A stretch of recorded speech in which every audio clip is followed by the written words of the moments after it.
Hi friends, my name is Afsar Khan and you are watching my channel. और आज की video का टॉपिक होने वाला है पॉइंट ऑफ व्यू, कि लिटरेचर में पॉइंट ऑफ व्यू क्या होता है।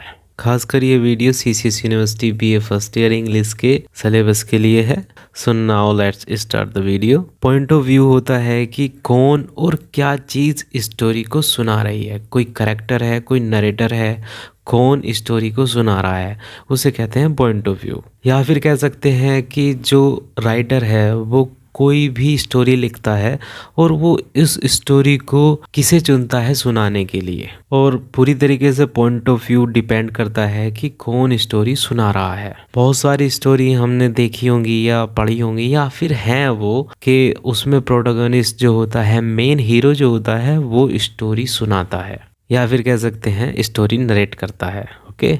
और या फिर ऐसा हो सकता है किसी दूसरी स्टोरी में कोई दूसरा और करेक्टर होता है जो स्टोरी को नरेट करता है। प्रोटोगोनिस्ट का कोई रिलेटिव हो सकता है, उसका सर्वेंट हो सकता है, कोई भी हो सकता है जो स्टोरी को नरेट करता है। कभी कभी ये नरेटर स्टोरी के बाहर भी होता है और अंदर भी होता है। एक बात हमें यहाँ पर जान लेनी चाहिए कि नरेटर जो होता है वो ऑथर बिल्कुल नहीं होता। ऑथर स्टोरी को लिखता है, लेकिन ऑथर जो यूज़ करता है नरेटर को स्टोरी नरेट करने के लिए। सो ये होता है point of view. I think आपको अभी पूरी तरह से समझ नहीं आया। ओके, इसको एग्जाम्पल से और बेहतर समझने की कोशिश करते हैं। कोई एक राइटर है, मान लेते हैं, उसमें वो एक 11 इयर्स ओल्ड लड़की की कहानी लिखती है और ये स्टोरी है उसके स्कूल की और उसके बर्थडे सेलिब्रेशन की।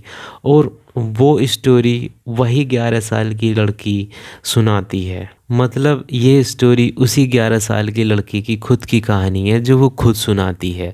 राइटर सिर्फ ये सारी चीज़ें लिखता है, लेकिन ये लड़की उस स्टोरी को सुनाती है। तो ये हुआ पॉइंट ऑफ व्यू, कि हम जो है उसके पॉइंट ऑफ व्यू से वो कहानी सुन रहे हैं। और ये लड़की जब स्टोरी को नरेट करती है तो फर्स्ट पर्सन का यूज़ करती है, मीन्स मैं या हम का यूज़ करती है। और कहानी के बारे में ये सब कुछ जानती है, कहानी का एक एक कोना जानती है। सो अब देखते हैं कि कितने टाइप्स के पॉइंट ऑफ व्यू होते हैं। तो सबसे पहले बात करते हैं फर्स्ट पर्सन की, और इसका एग्जांपल हमने अभी लिया कि जब कोई नरेटर फर्स्ट पर्सन का यूज़ करता है तो उसे first person point of view कहते हैं। मतलब जब किसी भी स्टोरी में कोई भी करेक्टर अपनी खुद की कहानी सुनाता है या राइटर अपनी खुद की कहानी सुनाता है, वो आई और हम से बात करता है, तो उसे first person point of view कहते हैं।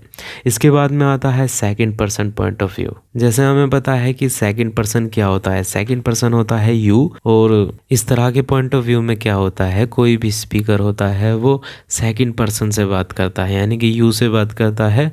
और हम देख सकते हैं कि इस तरह के जो पॉइंट ऑफ व्यू होते हैं वो लिटरेचर में बहुत ही कम यूज़ होते हैं। बहुत कम राइटर्स या ऑथर्स ने इस तरह के पॉइंट ऑफ व्यू यूज़ किए हैं। मीन्स इसमें जो नरेटर होता है वो डायरेक्ट रीडर से बात करता है। इस तरह के पॉइंट ऑफ व्यू यूज़ होते हैं पोएम्स में, स्पीचेस में, इंस्ट्रूमेंटल राइटिंग्स में या परसुएसिव आर्टिकल्स में। इसके बाद में आता है third person point of view. अब जैसे हमें नाम से ही पता है कि थर्ड पर्सन क्या होता है, मतलब इन जैसी स्टोरीज में राइटर खुद स्टोरी को नरेट करता है। राइटर स्टोरी में मौजूद नहीं होता, लेकिन वो सब कुछ जानता है, सबके बारे में जानता है। इन पॉइंट ऑफ व्यूज में कुछ एक चीज़ और आती हैं, जैसे कि लिमिटेड पॉइंट ऑफ व्यू क्या होता है। Means limited third person point of view क्या होता है। मीन्स जब नरेटर सिर्फ वही जानता है जो उसके सामने होता है, दूसरी चीज़ें नहीं जानता। मीन्स दूसरे जो करेक्टर्स हैं उसके माइंड को नहीं जानता, तो मतलब वो लिमिटेड चीज़ें जानता है स्टोरी में, तो उसे कहते हैं limited point of view. Next आता है ओमनिशिएंट। अब जैसे हमें नाम से ही पता है कि ओमनिशिएंट कुछ ऐसा है कि जो कुछ हर जगह रहता है। ओमनिशिएंट पॉइंट ऑफ व्यू में मोस्टली वो चीज़ें आती हैं कि जब नरेटर जो है वो हर एक चीज़ जानता है, हर एक करेक्टर का माइंड प्रोसेस जानता है, थॉट प्रोसेस जानता है, उनके मन में क्या चल रहा है वो सारी चीज़ें जानता है, तो उसे कहते हैं ओमनिशिएंट पॉइंट ऑफ व्यू। इसके बाद में आता है लिमिटेड ओमनिशिएंट। मतलब कुछ एक ऐसी चीज़ है जो ओमनिशिएंट तो है लेकिन वो लिमिटेड है। मीन्स ये नरेटर जो होता है वो सिर्फ एक करेक्टर के माइंड को ही जानता है वो दूसरे इवेंट्स को भी जान सकता है कि क्या चीज़ें घट रही हैं, लेकिन वो सिर्फ ये चीज़ें जानता है कि उस कैरेक्टर्स के जो एक्शन हैं वो क्यों हो रहे हैं या उनके पीछे रीजंस क्या है। यानी कि वो कुछ एक लिमिटेड कैरेक्टर्स को जानता है। किसी भी स्टोरी या फिर नॉवल के लिए पॉइंट ऑफ व्यू बहुत ज़्यादा इम्पोर्टेंट है, क्योंकि इसी से हमें स्टोरी कैरेक्टर्स के थ्रू पता चलती है।